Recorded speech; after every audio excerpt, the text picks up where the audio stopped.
ദൈവം ധാരാളമായിട്ട് അനുഗ്രഹിക്കുമാറാകട്ടെ. എല്ലാവർക്കും കർത്താവായ യേശു ക്രിസ്തുവിന്റെ നാമത്തിലുള്ളതായ സ്നേഹവന്ദനങ്ങളെ അറിയിക്കുന്നു. നാം പഠിച്ചുകൊണ്ടിരിക്കുന്നതായ വേദഭാഗത്തേക്ക് നമ്മുടെ ശ്രദ്ധയെ തിരിപ്പാൻ കർത്താവിൽ ശരണപ്പെടുകയാണ്. Price the Lord. കർത്താവ് നമ്മെ സഹായിക്കുമാറാകട്ടെ.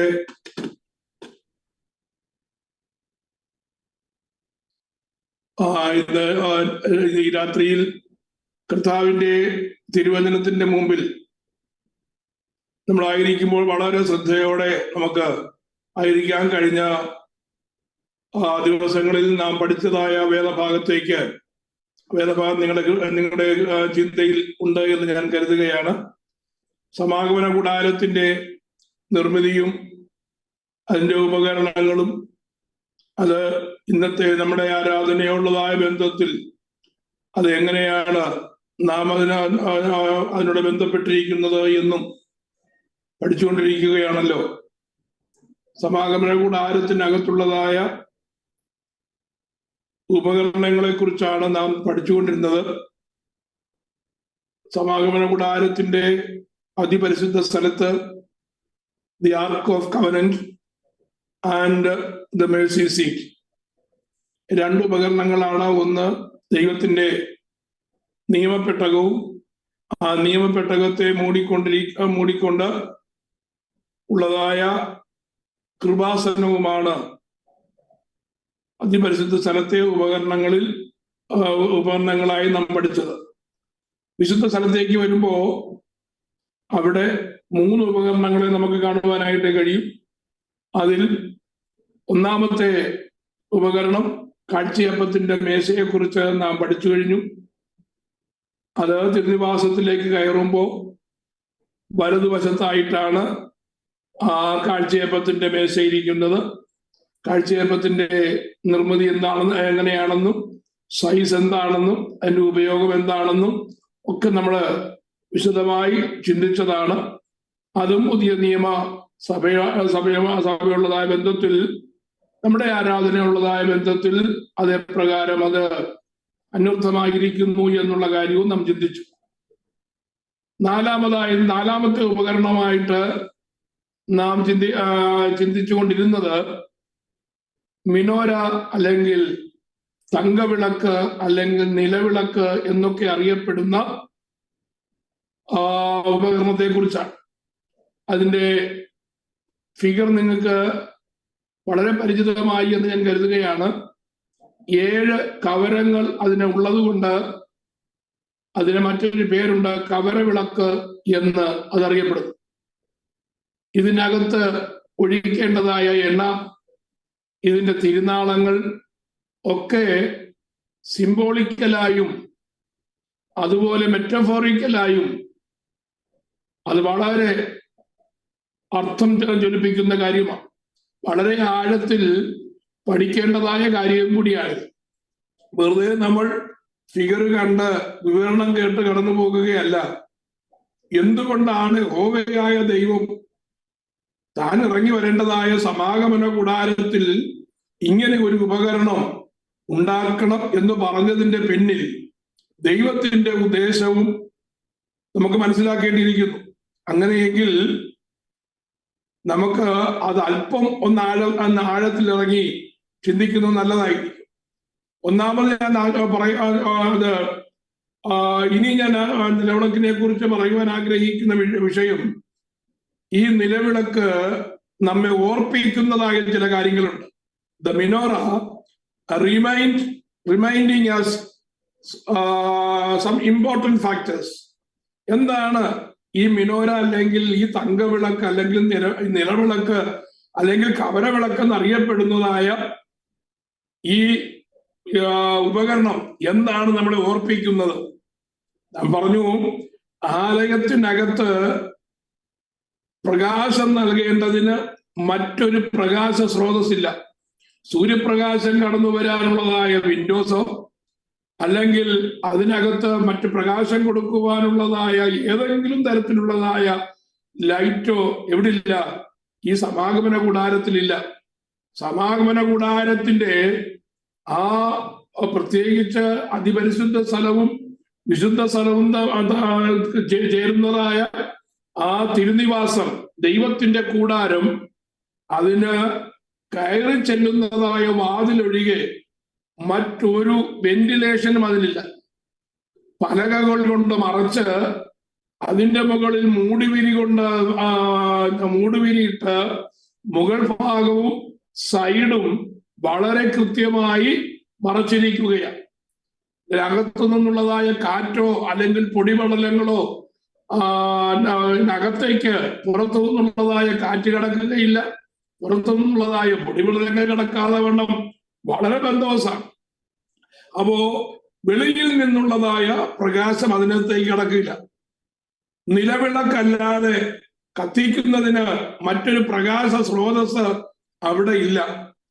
അങ്ങനെയെങ്കിൽ ഏക പ്രകാശ സ്രോതസ്സായിരിക്കുന്ന ഈ നിലവിളക്ക് സൂചിപ്പിക്കുന്നത് കർത്താവിന്റെ വാക്കുകളിലേക്ക് നമുക്ക് പോകേണ്ടതുണ്ട്. യോഹന്നാന്റെ സുവിശേഷം 8-ാം അധ്യായത്തിന്റെ 12-ാമത്തെ വാക്യം വായിക്കുമ്പോൾ ക്രൈസ്റ്റ് ഈസ് ദി ലൈറ്റ് എന്ന് നമുക്ക് ഇവിടെ കാണുവാൻ കഴിയും. ആ വാക്യം നിങ്ങളുടെ വേദപുസ്തകം കയ്യിലുള്ളവർ ഒന്ന് തുറന്ന് നോക്കുന്നത് നല്ലതാണ്. യോഹന്നാന്റെ സുവിശേഷം 8-ാം അധ്യായത്തിന്റെ 12-ാമത്തെ വാക്യം. ആ വാക്യം ഞാൻ വായിക്കാം.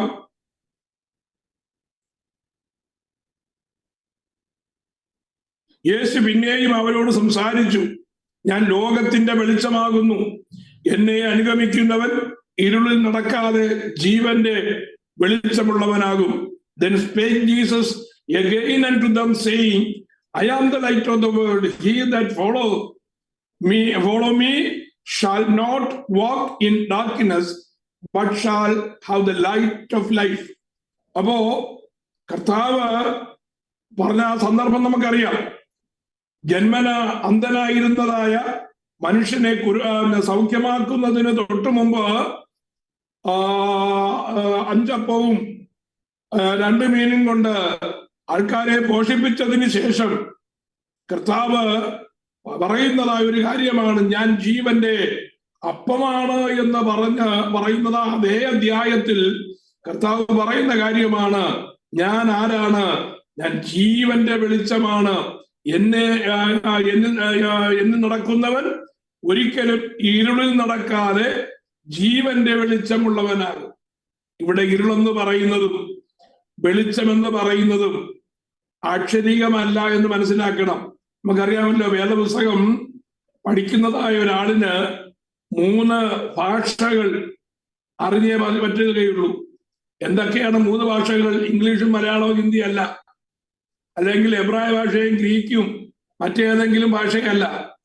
വേദപുസ്തകം എഴുതപ്പെട്ടതായ അല്ലെങ്കിൽ വേദപുസ്തകത്തിൽ പഠിക്കുന്നതായ ഒരു വ്യക്തിക്ക് 3 ഭാഷകൾ അറിഞ്ഞിരിക്കണമെന്ന് പറയുമ്പോ, ഒന്നാമത്തെ ഭാഷ അവനവൻ വായിക്കുന്നതായ അവന്റെ ആ ലാംഗ്വേജ് ആണ് ഒന്നാമത്. ലാംഗ്വേജ് അറിയാത്തവർക്ക് വേദപുസ്തകം വായിക്കാൻ കഴിയത്തില്ലല്ലോ. അപ്പൊ ഒന്ന് ആ അക്ഷരീകമായ ഭാഷയാണ്. രണ്ടാമത്തെ ഭാഷ അത് മെറ്റഫോറിക്കൽ ലാംഗ്വേജ് ആണ്, ആലങ്കാരിക ഭാഷയാണ്. ആലങ്കാരിക ഭാഷ, രണ്ടാമത്തെ ഭാഷ എന്ന് പറയുന്നത് ആലങ്കാരിക ഭാഷയാണ്. മൂന്നാമത്തെ ഭാഷ എന്ന് പറയുന്നത് സിംബോളിക് ലാംഗ്വേജ് ആണ്, അടയാളം അല്ലെങ്കിൽ സിമ്പല് കൊണ്ട് നമ്മളെ കാര്യം ബോധിപ്പിക്കുന്നതായ വിഷയം. ഇതൊക്കെ നമുക്ക് ലോകത്തിൽ കാണാനായിട്ട് കഴിയും. വഴിയാത്രയിൽ എഴുതി വെക്കാത്തതായ ചില ബോർഡുകൾ നമുക്ക് കാണുവാൻ കഴിയും. ഒരു ട്രയാങ്കിൾ വരച്ചിട്ട് ആ ട്രയാങ്കിളിനകത്ത് ഒരു സ്റ്റുഡന്റിന്റെ പടം വരച്ചു വെച്ച് കഴിഞ്ഞാൽ നമുക്ക് പെട്ടെന്ന് മനസ്സിലാക്കാൻ, ഡ്രൈവേഴ്സിന് പെട്ടെന്ന് മനസ്സിലാക്കുവാൻ കഴിയുന്ന എന്താണ്? തൊട്ടടുത്ത് സ്കൂളുണ്ട് എന്നുള്ളതാണ്. അങ്ങനെ റോഡിന്റെ സിമ്പല് കാണിക്കുവാനായിട്ട് വരച്ചു വെച്ചേക്കുന്നതായ ചില അടയാളങ്ങൾ നമുക്ക് റോഡ് സൈഡിൽ കാണുവാനായിട്ട് കഴിയും. അത് എല്ലാവർക്കും മനസ്സിലാകത്തക്ക രീതിയിലാണ്. ഏത് ഭാഷക്കാർ വന്നാലും ഏത് രാജ്യക്കാർ വന്നാലും അവൻ എഴുത്തും വായനയും അറിയത്തില്ലെങ്കിലും കാണാൻ കണ്ണുണ്ടെങ്കിൽ ആ അടയാളം കണ്ട് മനസ്സിലാകത്തക്ക രീതിയിൽ അടയാളങ്ങൾ അവിടെ വെച്ചേക്കുന്നത് നമുക്ക് കാണുവാനായിട്ട് കഴിയും. വേദപുസ്തകവും അതുപോലെ തന്നെയാ.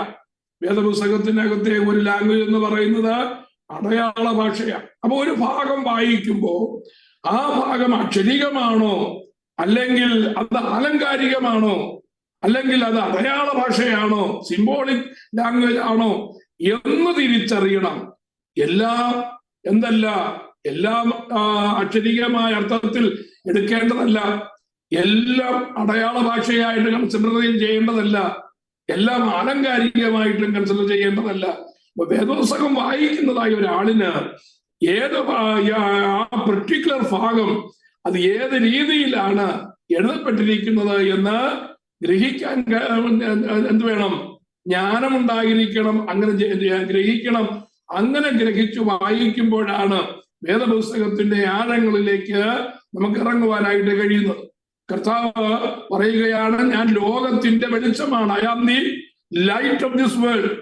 എന്നെ അനുസരിച്ച് നടക്കുന്നവൻ എവിടെ നടക്കത്തില്ല? ഇരുട്ടിൽ നടക്കുകയില്ല. എന്ന് പറഞ്ഞാൽ അവന് രാത്രി ഉണ്ടാകത്തില്ല എന്നല്ല അർത്ഥം. പകല് മാത്രമേ അവൻ നടക്കത്തുള്ളൂ എന്നുള്ളതല്ല എന്റെ അർത്ഥം. അവിടെ ഇരുളെന്ന് പറയുന്നത് പാപത്തെ കുറിക്കുകയാണ്. ദൈവവുമായിട്ടുള്ളതായ സമ്പർക്കമില്ലായ്മയാണ് ആ ഇരുളിനെ കുറിക്കുന്നത്. അപ്പോ കർത്താവിനെ അംഗീകരിക്കുന്നതായ ഒരുവനെ സംബന്ധിച്ച് അവൻ പാപത്തിൽ വീഴാതെ വണ്ണം ദൈവിക പ്രകാശത്തിൽ ദൈവത്തിന്റെ വചനത്തിനനുസരിച്ച് അവന് ജീവിപ്പാൻ കഴിയും എന്നുള്ളതാണ് കർത്താവ് അവിടെ പറഞ്ഞിരിക്കുന്നത്. നോക്കൂ, ആ ദേവാലയത്തിൽ ആ തിരുനിവാസത്തിലെ വിളക്കിൽ നോക്കിക്കഴിഞ്ഞാൽ ആ വിളക്കിൽ നിന്ന് വരുന്നതായ പ്രകാശം ആ തിരുനിവാസം മുഴുവനും പ്രകാശിപ്പിക്കുന്നത് പോലെ ഇരുളടഞ്ഞു കിടന്നതായ ലോകത്തെ പ്രകാശിപ്പിക്കേണ്ടതിന് നമ്മുടെ വാഴ്ത്തപ്പെട്ട കർത്താവ് വന്നു. യോഹന്നാന്റെ സുവിശേഷം 1-ാം അധ്യായത്തിൽ അതിനെക്കുറിച്ച് യോഹന്നാൻ രേഖപ്പെടുത്തിയിരിക്കുന്നത് നമുക്ക് വായിക്കാനായിട്ട് കഴിയും. അപ്പൊ ഒന്നാമത്തെ ഇത് നമ്മളെ ഓർപ്പിക്കുന്നത് എന്താണ്? അത് ഓർപ്പിക്കുന്നത് കർത്താവ് നമ്മുടെ വെളിച്ചമാണ്. Christ is the light of this world എന്നാണ്. അത് ഒന്നാമത് നമ്മളെ ഓർപ്പിക്കുന്നത്. രണ്ടാമത്തത്, the holy spirit is the oil that keeps our lamps burning. ഇതിനകത്ത് ഒഴിക്കാൻ എന്തോ വേണം? ഇടിച്ചെടുത്ത തെളിവുള്ള ഒലിവ് ഓയിൽ വേണമെന്നാണ് എഴുതിയിരിക്കുന്നത്. ഇടിച്ചെടുത്തതായിരിക്കണം, തെളിവുള്ളതായിരിക്കണം. കറണ്ട് ഉണ്ടായെങ്കിൽ ശരിയായി വിളക്ക് കത്തുവാൻ പ്രയാസമാണ്. കറണ്ട് ഉണ്ടായെങ്കിൽ അത് ഇടയ്ക്കിടയ്ക്ക് ചിലപ്പോ പൊട്ടിത്തെറിയുടെ ശബ്ദങ്ങളൊക്കെ കേൾക്കേണ്ടതായിട്ട് വരും. പ്രകാശം കുറയും. പ്രകാശത്തിന് പകരം പുക വരുവാനായിട്ടിടയാകും. അപ്പോ വേണ്ടിയതുപോലെ പ്രകാശിക്കുവാൻ കഴിയാതെ വരും. എന്തുണ്ടെങ്കിൽ? എണ്ണയ്ക്കകത്ത് കരണ്ടുണ്ടെങ്കിൽ. അതുകൊണ്ട് മോശയ്ക്ക് പ്രമാണം കൊടുക്കുമ്പോ യഹോവയായ ദൈവം പറഞ്ഞത് എന്ത് ചെയ്യണം? ഇടിച്ചെടുത്തതായ തെളിവുള്ള ഒലിവ് ഓയിലായിരിക്കണം. ഒരു കരടും അതിനകത്ത് പാടില്ല. ഇതെന്തിനെയാണ് കുറിക്കുന്നത്? ഇത് പരിശുദ്ധാത്മാവിനെ കുറിക്കുകയാണ്. തെളിവുണ്ടോ? അതല്ലേ നമുക്ക് മത്തായിയുടെ സുവിശേഷം 25-ാം അധ്യായത്തിൽ കർത്താവ് 10 കന്യകമാരുടെ ഉപമ പറഞ്ഞിട്ട് 5 പേര് ബുദ്ധിയുള്ളവരെന്നും 5 പേര് ബുദ്ധി ഇല്ലാത്തവരെന്നും ഉപമിക്കുവാൻ എന്താ കാരണം? ബുദ്ധിയുള്ളവർ വിളക്കെടുത്തപ്പോ വിളക്കിനോടുകൂടെ എണ്ണയും എടുത്തു എന്ന് നമ്മൾ വായിക്കുന്നു. ബുദ്ധിയില്ലാത്തവരോ വിളക്കെടുത്തപ്പോ എണ്ണയെടുത്തില്ല. എല്ലാ 2 കൂട്ടരുടെ കയ്യിലും വിളക്കുണ്ട്. 2 കൂട്ടരും വിളക്കെടുത്തപ്പോ അത് കത്തുന്നതായിരുന്നു. വിളക്കെടുത്തപ്പോ അതിന് പ്രകാശമുണ്ടായിരുന്നു. പക്ഷേ മണവാളൻ വരാൻ താമസിച്ചപ്പോ ബുദ്ധിയുള്ളവരായ ആ കന്യകമാർ എന്ത് ചെയ്തു? ആ വിളക്കിൽ എണ്ണ കുറഞ്ഞപ്പോ ആ എണ്ണ അവർക്ക് ആഡ് ചെയ്യത്തക്ക രീതിയിൽ വീണ്ടും അതിനകത്തേക്ക് ഒഴിക്കത്തക്കതായ രീതിയിൽ അവരുടെ കൈവശം എണ്ണ ഉണ്ടായിരുന്നു. എന്നാൽ ബുദ്ധിയില്ലാത്ത കന്യകമാരെന്താ ചെയ്തത്? അവർക്ക് അവരുടെ വിളക്കിന്റെ പ്രകാശം നഷ്ടപ്പെട്ടപ്പോ, കുറഞ്ഞപ്പോ, അത് കരിന്തിരി കത്തുവാനായിട്ട് തുടങ്ങിയപ്പോ ഒഴിക്കുവാൻ എണ്ണയില്ല. എന്തിനെയാണ് കുറിക്കുന്നത്? എന്തിനെയാണ്? ആ എണ്ണ പരിശുദ്ധാത്മാവിനെയാണ് കുറിക്കുന്നത്. നാം ഒരിക്കലും പരിശുദ്ധാത്മാവ് അല്ലെങ്കിൽ ആത്മാവിന്റെ അനുഭവം നമ്മിൽ ഒരിക്കലും കുറഞ്ഞു പോകുവാൻ ഇടയാകരുത്. കുറഞ്ഞു പോകുവാൻ എന്താണ് കാരണം? ആത്മാവ് നമ്മിൽ നിന്ന് വിട്ടുപോകുവാൻ അനേക കാരണങ്ങളുണ്ട് കേട്ടോ. Price the Lord. നാം അത് അറിയത്തില്ല. പരിശുദ്ധാത്മാവ് ഒരുവന്റെ മേൽ വരുന്നത് അറിയാം. അത് വളരെ ശബ്ദാനമായിട്ടായിരിക്കും വരിക. മാത്രമല്ല, ശബ്ദമുണ്ടായില്ലെങ്കിൽ പോലും ഒരു മനുഷ്യനിൽ വരുന്ന രൂപാന്തരം വളരെയാണ്. അപ്പൊ പരിശുദ്ധാത്മാവിന്റെ വ്യാപാരം ഉള്ള ഒരുവനെ സംബന്ധിച്ച് ദൈവവചനപ്രകാരമുള്ളതായ സ്വഭാവ ഗുണങ്ങൾ അവനിൽ ഉണ്ടായിരിക്കും. ആത്മാവിന്റെ ഫലമോ? ഗലാത്യലേഖനത്തിൽ നമുക്കത് 9 കൂട്ടം കാര്യങ്ങൾ കാണുവാനായിട്ട് കഴിയും. ദൈവാത്മാവുള്ളവന്റെ മേൽ എന്തുണ്ടാവും? സന്തോഷം ഉണ്ടാകും. ദൈവാത്മാവുള്ളവന്റെ ഉള്ളിൽ എപ്പോഴും ഒരു സമാധാനം ഉണ്ടാകും. ദൈവാത്മാവ് ഉള്ള ഒരുവന്റെ മുഖത്ത് നോക്കിയാൽ അവന് സന്തോഷമുണ്ടാകും. അപ്പോ ആ 9 കൂട്ടം കാര്യങ്ങളും ഒരുവനിൽ പ്രതിഫലിക്കും, ആത്മാവ് അവനിൽ ഉണ്ട് എങ്കിൽ. മാത്രമല്ല, അതിനനുസരിച്ചായിരിക്കും അവന്റെ സ്വഭാവ രൂപീകരണം. ആത്മാവിനെ അനുസരിച്ച് നടക്കുന്നവൻ എന്ത് ചെയ്യത്തില്ല? ജഡത്തിന്റെ മോഹം നിർവഹിക്കത്തില്ല. അങ്ങനെയുള്ളവർക്ക് ശിക്ഷാവിധി ഉണ്ടാകുകയില്ല എന്ന് റോമാലേഖനം 8-ാം അധ്യായത്തിന്റെ 1-ാമത്തെ വാക്യം നമുക്ക് കാണാപ്പാടം അറിയാവുന്ന വാക്യമാണ്. ഇപ്പോൾ ക്രിസ്തുവേശുവിലുള്ളവർക്ക് ഒരു ശിക്ഷാവിധിയുമില്ല എന്ന് മലയാളത്തിൽ എഴുതിയിരിക്കുന്നതായ വാക്യം ഇപ്പോൾ ജഡത്തെ അനുസരിച്ച് നടക്കാതെ ആത്മാവിനെ അനുസരിച്ച് നടക്കുന്ന ക്രിസ്തുവേശുവിലുള്ളവർക്ക് എന്തുണ്ടാകുകയില്ല? ശിക്ഷാവിധി ഉണ്ടാകുകയില്ല. ജഡത്തെ അനുസരിക്കാതെ ആത്മാവിനെ അനുസരിച്ച് നടക്കുന്ന ക്രിസ്തുവിലുള്ളവർക്ക് എന്തുണ്ടാകത്തില്ല? ശിക്ഷാവിധി ഉണ്ടാകത്തില്ല എന്നാണ്. അപ്പോ ആത്മാവ് നമ്മുടെ ഉള്ളത്തിലുണ്ടെങ്കിൽ നാം ദൈവത്തിന് പ്രസാദകരമുള്ളവരായി, മനുഷ്യർക്ക് പ്രസാദമുള്ളവരായി, ദൈവിക സ്വഭാവത്തോട് അനുരൂപപ്പെടുന്നവരായി നാം മാറും. അതല്ലാതെ ഞാൻ ആത്മാവിന്റെ അഭിഷേകം എന്നോ എവിടെ വെച്ചോ പ്രാപിച്ചു എന്നുള്ളതായ അഹങ്കാരത്തിൽ ആരും ഇരിക്കരുത്. ദൈനംദിനം നമ്മുടെ ജീവിതത്തിൽ ആത്മാവിനെ അനുസരിച്ചുള്ളതായ സ്വഭാവമാണോ നമ്മിൽ ഉണ്ടാകുന്നതെന്ന് നോക്കണം. ആ ആത്മാവ് നമ്മുടെ ഉള്ളത്തിൽ ഉണ്ടെങ്കിൽ മാത്രമേ മണവാളൻ വരുമ്പോ എതിരേൽക്കുവാനായിട്ട് കഴിയത്തുള്ളൂ. നമ്മുടെ അരുമ മണവാളൻ വരുവാൻ സമയമായിരിക്കുകയാ കേട്ടോ. അതുകൊണ്ട് അത് ഒരുക്കമുള്ളവരായിരിക്കണമെങ്കിൽ നാം ആത്മാവിൽ നിറഞ്ഞ എപ്പോഴും അന്യഭാഷ പറഞ്ഞുകൊണ്ടിരിക്കണമെന്നല്ല എൻ്റെ അർത്ഥം. ജോലിക്ക് പോകാതെ ഭൗതികമായ ഉത്തരവാദിത്വങ്ങളൊന്നും നിർവഹിക്കാതെ എപ്പോഴും ഉപവസിക്കുകയും പ്രാർത്ഥിക്കുകയും ഹല്ലേലൂയ പറഞ്ഞുകൊണ്ടിരിക്കണം എന്നല്ല അതിന്റെ അർത്ഥം. Price the Lord. നമ്മുടെ ഭൗതിക ജോലിയോടൊപ്പം, നമ്മുടെ ദൈനംദിന പ്രവൃത്തികളോടൊപ്പം തന്നെ നമ്മുടെ സ്വഭാവം, നമ്മുടെ ആറ്റിറ്റ്യൂഡ്, ഇത് ആത്മാവിന് ദൈവത്തിന്റെ പരിശുദ്ധാത്മാവിന് അനുയോജ്യമായിരിക്കണം എന്നുള്ളതാണ് നമ്മെ ഇത് ഓർപ്പിക്കുന്നത്. ആ വിളക്ക് എന്ത് ചെയ്യാൻ പാടില്ല? കെട്ടുപോകുവാൻ പാടില്ല. നിലവിളക്ക്, സമാഗമന കൂടാരത്തിലുള്ളതായ നിലവിളക്ക് കെട്ടുപോകുവാൻ പാടില്ല എന്ന് വളരെ വ്യക്തമായി അവിടെ രേഖപ്പെടുത്തിയിരിക്കുന്നത് നമുക്ക് വായിക്കാനായിട്ട് കഴിയും. 3-ാമത്തെ കാര്യം, we must remain trimmed and filled, allowing the Lord to remove sin, discouragement and distractions so we can shine brightly. ഒരു വിളക്ക്, എണ്ണയാൽ കത്തുന്നതായ ഒരു വിളക്ക്, അത് ആ തിരുനാളത്തിൽ തീപിടിച്ച് കഴിയുമ്പോ വളരെ ശോഭയോടും കൂടി അത് കത്തും. പക്ഷെ കുറച്ച് കഴിയുമ്പോ, സമയം കുറച്ച് കഴിയുമ്പോ, എത്ര തെളിവുള്ളതായ എണ്ണയാണെന്ന് പറഞ്ഞാലും, എത്ര നൈർമല്യമായ തിരിയാണെന്ന് പറഞ്ഞാലും, കുറച്ചു നേരം കത്തുമ്പോ അന്തരീക്ഷത്തിലുള്ളതായ വായുവുമായിട്ട് എന്ത് ചെയ്യും? ഇത് സമ്പർക്കം പുലർത്തും. സമ്പർക്കം പുലർത്തി കഴിഞ്ഞാൽ ചില കരിയുടെ അല്ലെങ്കിൽ കാർബണിന്റെ പ്രസൻസ് അവിടെ ഉണ്ടാകുവാൻ ഇടയാകും.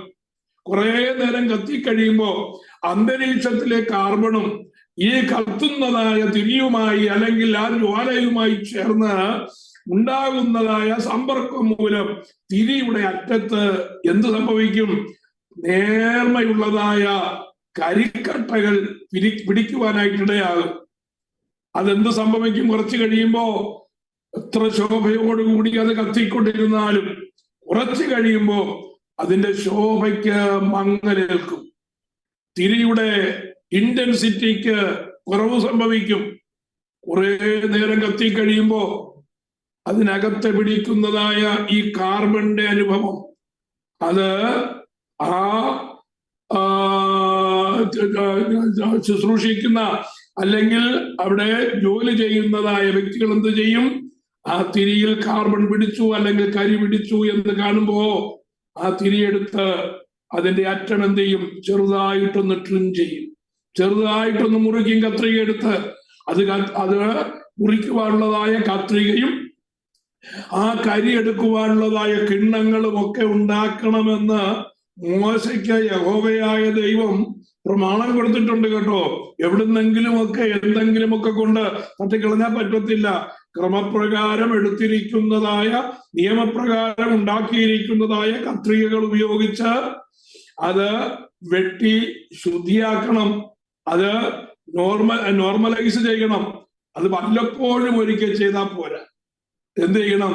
ദിവസവും അത് ചെയ്യേണ്ടതാണ്. ഇതെന്താ നമ്മളെ ഓർപ്പിക്കുന്ന കാര്യം? നമ്മുടെ ആത്മീക ജീവിതത്തിലും കരി പിടിക്കുവാൻ സാധ്യതയുണ്ട്. എത്ര വിശുദ്ധനായാലും എത്ര ഏകാഗ്രതയോടെ ജീവിക്കുന്നു എന്ന് പറഞ്ഞാലും ഈ പാപമയമായ ലോകവുമായി സമ്പർക്കം ഇല്ലാതെ നമുക്ക് ജീവിപ്പാൻ കഴിയുകയില്ല. അതുകൊണ്ട് തന്നെ നമ്മുടെ ജഡത്തിൽ പറ്റിപ്പിടിക്കുന്നതായ പാപത്തിന്റെ അനുഭവങ്ങളുണ്ട്. ഇത് വല്ലപ്പോഴും ഒരിക്കൽ, ആണ്ടിലൊരിക്കലോ 2 പ്രാവശ്യമോ ഉപവാസം നടക്കുമ്പോൾ വന്ന് സമർപ്പിച്ചാൽ പോരാ. ആ ഇസ്രായേൽ മക്കളെ സംബന്ധിച്ച് 7 ഉത്സവങ്ങളുണ്ട്. 7 ഉത്സവ സമയത്ത് ചെയ്യേണ്ട കാര്യമല്ല. ഈ ആലയത്തിലെ കവരവിളക്കിൽ കത്തുന്നതായ 7 കവരങ്ങളിൽ കത്തുന്നതായ തിരി വളരെ സൂക്ഷ്മതയോടെ പുരോഹിതൻ അത് നോക്കും. പുരോഹിതൻ അത് എക്സാമിൻ ചെയ്യും. എന്നിട്ട് ഏതെങ്കിലും ഒരു തിരിയിൽ കരി പിടിച്ചിട്ടുണ്ട് എങ്കിൽ അവൻ വെച്ചിരിക്കുന്ന നിയോഗിക്കപ്പെട്ടതായ ആ കത്രികയെടുത്ത് അത് ട്രിം ചെയ്യും. ഇത് ട്രിം ചെയ്ത് കഴിയുമ്പോ അതിന്റെ ജ്വാല എന്ത് ചെയ്യും? അത് മുമ്പിലത്തേക്കാൾ ഭംഗിയോടെ അത് കത്തുവാനിടയാകും. ഇതെന്തിനെയാണ് കുറിക്കുന്നത്? നമ്മുടെ ആത്മീക ജീവിതത്തിൽ ദൈനംദിനം പറ്റിപ്പിടിക്കുവാൻ ഇടയുള്ളതായ പാപത്തിന്റെ, അശുദ്ധിയുടെ, ലംഘനത്തിന്റെ, അനുസരണക്കേടിന്റെ, ദൈവപ്രസാദമല്ലാത്തതായ വിഷയങ്ങളുടെ ഒക്കെ അംശങ്ങൾ നമ്മുടെ ആത്മീക ജീവിതത്തിൽ ഉണ്ടാകാം. അതെന്ത് ചെയ്യണം? രാവിലെയും വൈകിട്ടും ഒന്ന് ശോധന ചെയ്യുന്നത് നല്ലതായിരിക്കും. അതാണ് ഇത് ഓർപ്പിക്കുന്നത്. Allowing the Lord to remove sin.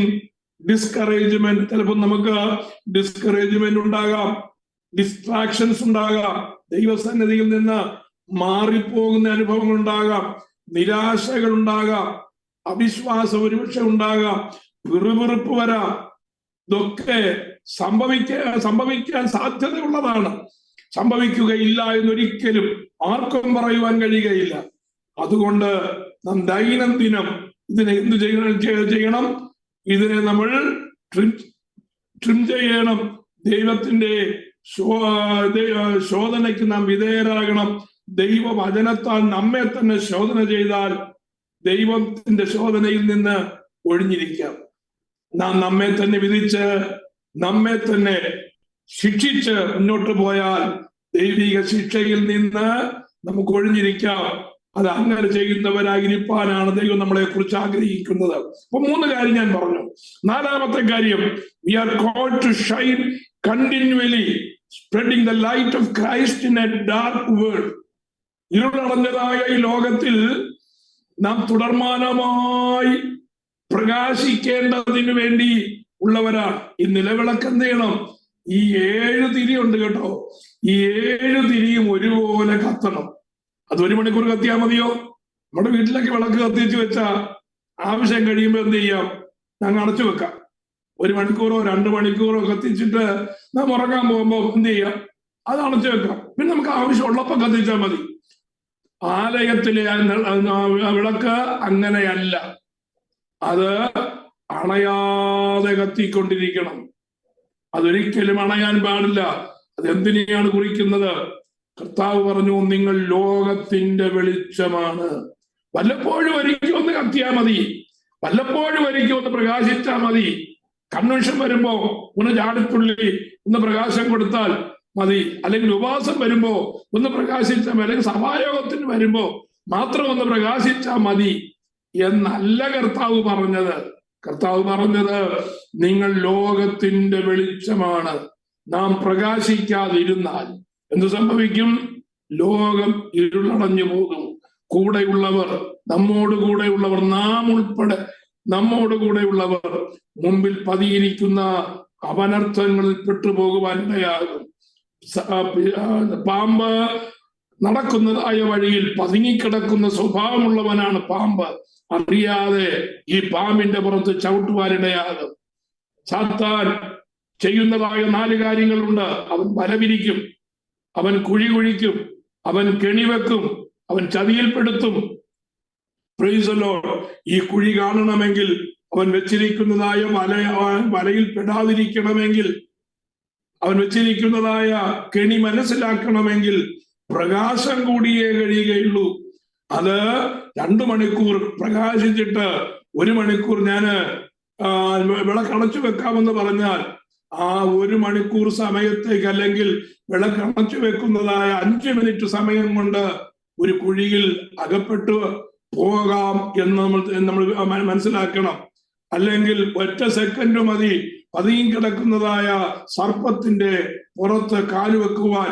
ആ കാല് വെക്കുന്നതോടുകൂടെ സർപ്പത്തിന്റെ കടി ഏൽക്കുവാൻ ഇടയാകും. അതുകൊണ്ട് എന്ത് ചെയ്യണം? തുടർമാനമായി കത്തിക്കൊണ്ടിരിക്കണം. അത് നമ്മൾക്ക് മാത്രമല്ല, നമ്മോട് കൂടെ ഉള്ളതായ എല്ലാവർക്കും അത് പ്രയോജനപ്പെടും. എങ്ങനെയുണ്ട് നമ്മുടെ പ്രകാശം? നാം വല്ലപ്പോഴും ഒരിക്കലാണ് പ്രകാശിക്കുന്നത്. അതോ ദിനംതോറും എപ്പോഴും പ്രകാശിക്കുവാൻ നമ്മൾ തയ്യാറാണോ? നമുക്ക് അങ്ങനെ ഒരു ആഗ്രഹമുണ്ടെങ്കിൽ കർത്താവിനോട് പറയണം, കർത്താവേ, എനിക്ക് 24 അവേഴ്സും പ്രകാശിപ്പാൻ ആഗ്രഹമുണ്ട്, അങ്ങയുടെ കൃപ എൻ്റെ മേൽ പകരണം എന്ന് പറഞ്ഞാൽ നിശ്ചയമായും ദൈവം നമ്മെ വെളിച്ചത്തിൽ വസിക്കുന്നവരാക്കും. നമ്മെ ഒരു പ്രകാശ സ്രോതസ്സായി മാറ്റുവാനിടയായിട്ട് തീരും. ഇത് നോക്കൂ, ഫിലിപ്പിയ ലേഖനത്തിൽ പൗലോസ് പറയുന്നതായ കാര്യം എന്താണ്? ഫിലിപ്പിയ ലേഖനം 2-ാം അധ്യായത്തിന്റെ 15-ാമത്തെ വാക്യത്തിൽ പൗലോസ് പറയുന്നതായ കാര്യം, അവരുടെ ഇടയിൽ നിങ്ങൾ ജീവന്റെ വചനം പ്രമാണിച്ചുകൊണ്ട് ലോകത്തിൽ ജ്യോതിസുകളെ പോലെ പ്രകാശിക്കുന്നു. That you may be blameless and harmless, the sons of God without rebuke, in the midst of a crooked and perverse nation. എവിടെയാണ് crooked and perverse nation? വഞ്ചനയാൽ, അല്ലെങ്കിൽ ചതിയാൽ, അല്ലെങ്കിൽ കൗശലത്വം കൊണ്ട് നിറഞ്ഞതും വഴിതെറ്റി നിൽക്കുന്നതുമായ ഒരു ലോകത്തിൽ എന്ത് ചെയ്യണം? നിങ്ങൾ എപ്പോഴും ജ്യോതിസുകളെ പോലെ, പ്രകാശ സ്രോതസ്സുകളെ പോലെ നിങ്ങൾ പ്രകാശിക്കണമെന്നാണ് നമുക്കുള്ളതായ കമാൻഡ്. ശ്രദ്ധിക്കണം, നമ്മിലെ എണ്ണ കുറഞ്ഞാൽ പ്രകാശിക്കുവാൻ കഴിയുകയില്ല. നാം ട്രിം ചെയ്യാതിരുന്നാൽ പ്രകാശം കുറയുവാനിടയാകും. നമ്മുടെ വിളക്കിൽ എണ്ണ കുറഞ്ഞാൽ പ്രകാശം നഷ്ടപ്പെട്ടു പോകുവാൻ ഇടയായിട്ട് തീരും. നാം ഏതവസ്ഥയിലായിരിക്കുന്നു എന്ന് നാം ദിനംതോറും നമ്മെ ഒന്ന് ചിന്തിക്കുന്നത് നല്ലതായിരിക്കും. ഇത് എന്തിനെ കുറിക്കുന്നതാണ്? കിങ്ഡം ഏജ്, അതായത് രാജ്യത്തിന്റെ കാലഘട്ടത്തെ കുറിക്കുന്നതായ കാര്യമാണ് ഈ നിലവിളക്കെന്ന് പറയുന്നത്. One day the light of the world himself will return and his people will shine with him. ഞാൻ ലോകത്തിന്റെ വെളിച്ചമാകുന്നു എന്ന് പറഞ്ഞ് ലോകത്തിൽ മൊത്തം വെളിച്ചം പരത്തിയിട്ട് കർത്താവിന്റെ വചനത്താൽ ആകർഷണമായി തീർന്ന ശിഷ്യഗണത്തെ പ്രകാശ സ്രോതസ്സുകളായി അവളവടങ്ങളിൽ ആക്കി വെച്ചിട്ട് ഈ പ്രകാശത്തിന്റെ ഉടകിന് ഈ പ്രകാശം എന്ത് ചെയ്തു? സ്വർഗാരോഹണം ചെയ്യുവാനിടയായി. പക്ഷേ അതെല്ലാ കാലത്തും അങ്ങനെ തന്നെ ഇരിക്കുകയില്ല. ഈ പ്രകാശം ഒരിക്കൽ മടങ്ങി വരും. One day the light of the world himself will return. ഒരിക്കൽ ഈ പ്രകാശം മടങ്ങി വരും.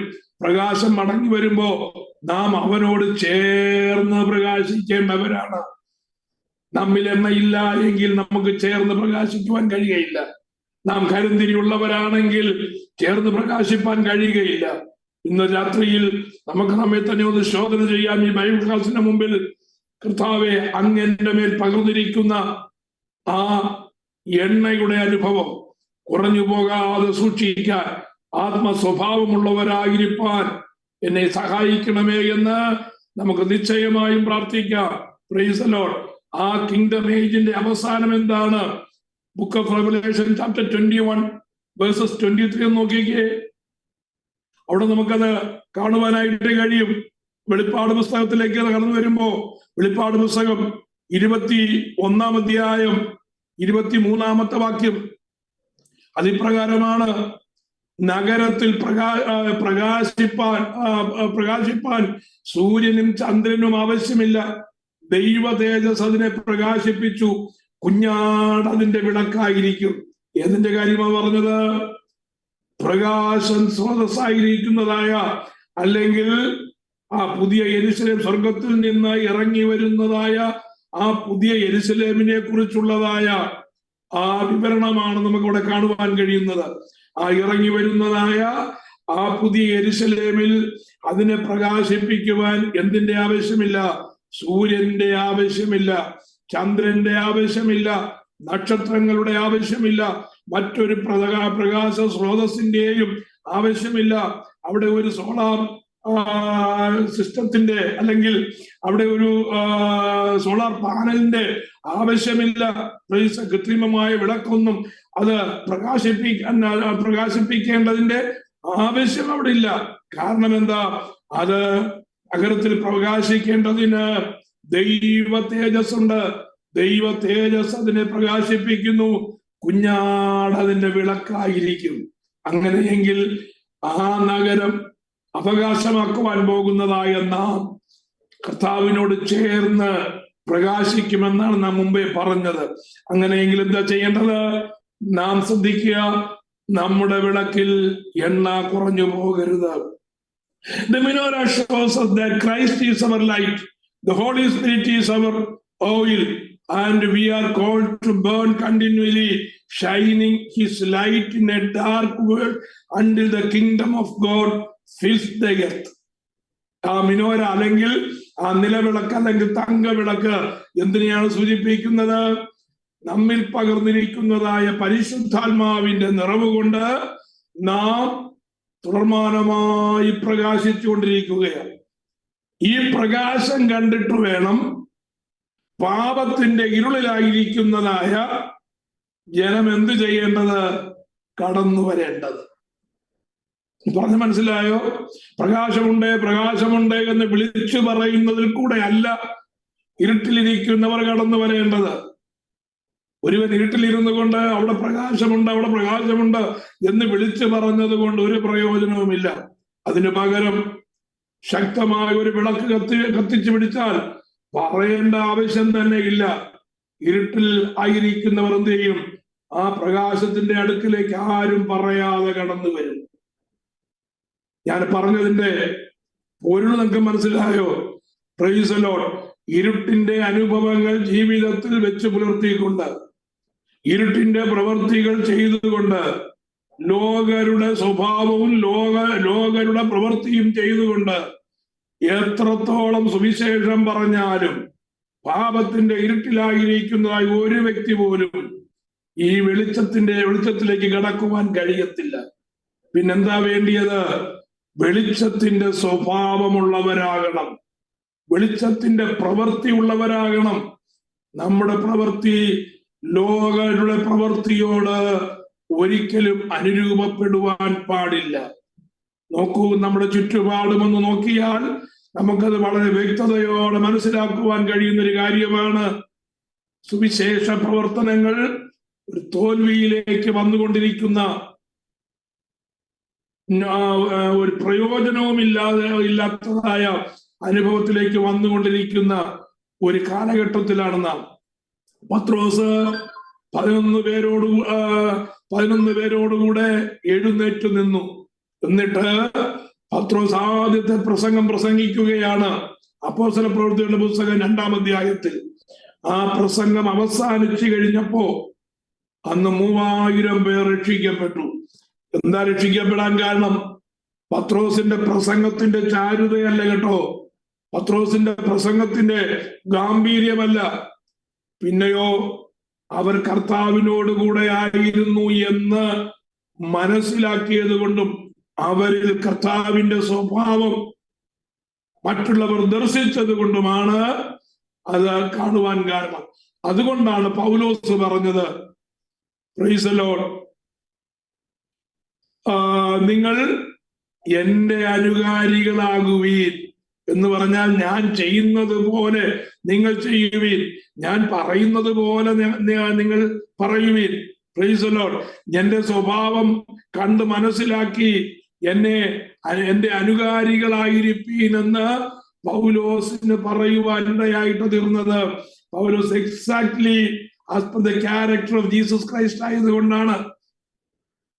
കർത്താവിന്റെ സുവിശേഷത്തിൽ വിശ്വസിക്കുന്നതായ നാം എന്താണ് ചെയ്യേണ്ടത്? നാം കർത്താവിന്റെ സ്വഭാവമുള്ളവരായിരിക്കണം. ബൈബിൾ ക്ലാസ് ആയാലും സഭായോഗമായാലും നമ്മുടെ അൾട്ടിമേറ്റ് ദൂതെന്ന് പറയുന്ന ഇതാണ്. നാം ലോകത്തിന് വെളിപ്പെടേണ്ടത് പ്രസംഗത്തിന്റെ ചാരുത കൊണ്ടോ, നമ്മുടെ ജ്ഞാനത്തിന്റെ വൈശിഷ്ട്യം കൊണ്ടോ, നമ്മുടെ അഗാധമായ വേദപുസ്തക പരിജ്ഞാനം കൊണ്ടൊന്നുമല്ല. അതൊക്കെ വേണം. പക്ഷേ നാം മറ്റുള്ളവരുടെ മുമ്പിൽ നാം എപ്രകാരമായിരിക്കുന്നു എന്ന് അറിഞ്ഞിരിക്കണം. 33.5 വർഷം ഈ ലോകത്തിൽ ജീവിച്ചതായ കർത്താവ് തന്റെ അവസാന നാഴികയിൽ തന്നെ യഹൂദന്മാർ പിടിക്കുന്നതിന് ഏതാനും മിനിറ്റിന് മുമ്പ് കർത്താവ് പറഞ്ഞൊരു കാര്യമുണ്ട്. ഇതാ ലോകത്തിന്റെ പ്രഭു വരുന്നു, അവന് എന്നോട് ഒരു കാര്യവുമില്ല. There is no relationship between him and myself. കാരണം അവൻ അവകാശം പറയുന്ന അവന്റെ സ്വഭാവമാകട്ടെ, അവന്റെ പ്രവൃത്തിയാകട്ടെ, അവന് ക്ലെയിം ചെയ്യുവാൻ കഴിയുന്ന ഒന്നും എന്റെ അടുക്കലില്ല എന്ന് പറയത്തക്ക വിധത്തിൽ ക്രിസ്തുവിന്റെ ജീവിതം വളരെ വളരെ നൈർമല്യമായിരുന്നു, വിശുദ്ധമായിരുന്നു. Praise the Lord. നമ്മെ നോക്കി പിശാചിന് എനിക്ക് നിന്റെ മേൽ ഒരു അവകാശവും ഇല്ല എന്ന് പറയാൻ കഴിയുമോ? നമ്മുടെ നോട്ടം, നമ്മുടെ സംസാരം, നമ്മുടെ ഇടപെടലുകൾ, നമ്മുടെ ബന്ധങ്ങൾ എല്ലാം പ്രൈസ് ദി ലോർഡ് എങ്ങനെയായിരിക്കണമെന്ന് നാം നമ്മെ തന്നെ വിചിന്തനം ചെയ്യേണ്ടതിന് വേണ്ടി ഈ ബൈബിൾ ക്ലാസ് പ്രയോജനപ്പെട്ടാൽ നല്ലതായിരുന്നു. ഇനി നമുക്ക് ഇതിന്റെ സിംബോളിക് മീനിങ്ങിലേക്കൊന്ന് പോകാൻ ആഗ്രഹിക്കുകയാണ്. 5 കാര്യങ്ങൾ വേഗത്തിൽ പറഞ്ഞ എന്റെ ക്ലാസ് അവസാനിപ്പിക്കാം. ഒന്ന്, ഈ നിലവിളക്കുണ്ടാകുന്നത് തങ്കം കൊണ്ടാണ്, ശുദ്ധമായ തങ്കം കൊണ്ടാണ്. The lampstand being pure God signifies that the Holy Spirit and His light in us are purely divine, not from human effort. മനുഷ്യൻ പറഞ്ഞ് പഠിപ്പിച്ചതോ മനുഷ്യന്റെ കഴിവ് കൊണ്ടോ നമുക്ക് കിട്ടിയതല്ല പരിശുദ്ധാത്മാവ്. നമ്മുടെ മേലുള്ളതായ പരിശുദ്ധാത്മാവ് എന്ന് പറയുന്നത് ശരിയായിട്ടുള്ള ഡിവൈൻ ഇഫക്റ്റ് ആണ്. The light in us are purely divine. അത് ദൈവികമാണ്, അത് ദൈവത്താൽ നമുക്ക് ലഭിച്ചതാണ്. ഇനി അതിന്റെ തിരികളെ നോക്ക്.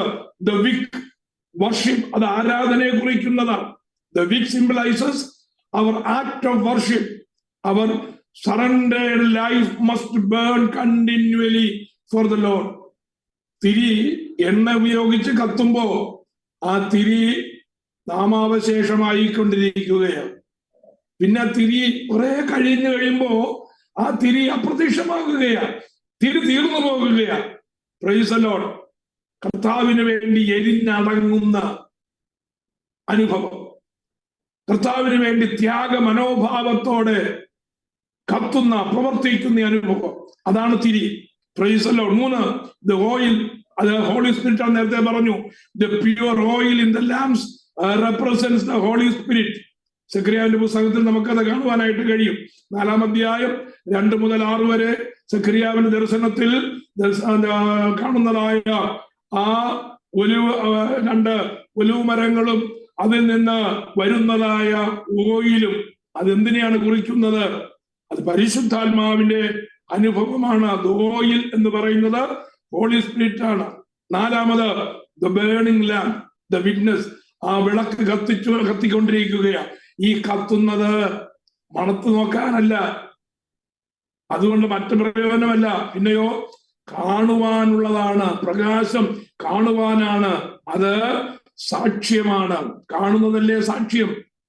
അപ്പൊ മറ്റുള്ളവർ നമ്മെ കാണുമ്പോ നമ്മെ കുറിച്ച് എന്തു പറയണം? ക്രിസ്തുവിന് അനുയോജ്യമായ സാക്ഷ്യം പറയുവാൻ ഉണ്ടായിരിക്കണം. മറ്റുള്ളവരെ നോക്കി നമ്മൾ ഒന്നും പറഞ്ഞിട്ട് കാര്യമില്ല. നാം സാക്ഷ്യമുള്ളവരായിരിക്കുവാൻ ദൈവം ആഗ്രഹിക്കുകയാണ്. 5-ാമത് the lamp stand and Pentecost. പുസ്തകം 2-ാം അധ്യായത്തിന്റെ 1 മുതലുള്ളതായ ഭാഗങ്ങൾ വായിക്കുമ്പോ അവിടെ നമുക്ക് പരിശുദ്ധാത്മാവിന്റെ പുതിയ നിയമസഭയിലേക്കുള്ളതായ ആ വരവിനെ കാണുവാൻ കഴിയും. പെന്തക്കോസ്ത് നാൾ വന്നപ്പോൾ കൊടിയ കാറ്റടിക്കുന്നത് പോലെ ഒരു വലിയ മുഴക്കമുണ്ടായി. അഗ്നിനാവ് പോലെ പിളർന്നിരിക്കുന്നതായ നാവുകൾ പ്രത്യക്ഷമായി ഓരോരുത്തന്റെ മേൽ പതിഞ്ഞു. അഗ്നിനാവുകൾ. Praise the Lord. അത് ഈ പരിശുദ്ധാത്മാവിന്റെ വലിയ വ്യാപാരത്തെ നമുക്കത് എക്സ്പ്രസ് ചെയ്തു തരികയാണ്. അപ്പോ സിംബോളിക് മീനിങ് ഉണ്ട്, ആലങ്കാരിക ഭാഷയുണ്ട്. അത് രണ്ടും മനസ്സിലാക്കി ആഴത്തിൽ പഠിക്കുവാൻ ദൈവമായ കർത്താവ് നമ്മെ സഹായിക്കുമാറാകട്ടെ. ഇതുവരെ വചനം ശ്രമിച്ചുകൊണ്ടിരുന്ന എല്ലാ പ്രിയപ്പെട്ടവർക്കും ഞാൻ നന്ദി പറയുന്നു. തൽക്കാലം ഞാൻ ക്ലാസ് ഇവിടെ അവസാനിപ്പിക്കുകയാണ്. ദൈവം അനുവദിച്ചാൽ നമുക്ക് അടുത്ത ക്ലാസ് 26-ാം അധ്യായത്തിൽ കൂടാരത്തെ കുറിച്ച് പഠിക്കുവാൻ കർത്താവ് നമ്മെ സഹായിക്കട്ടെ. ദൈവമായ കർത്താവ് എല്ലാവരും അനുഗ്രഹിക്കുമാറാകട്ടെ. തുടർന്നുള്ളതായ സെഷൻ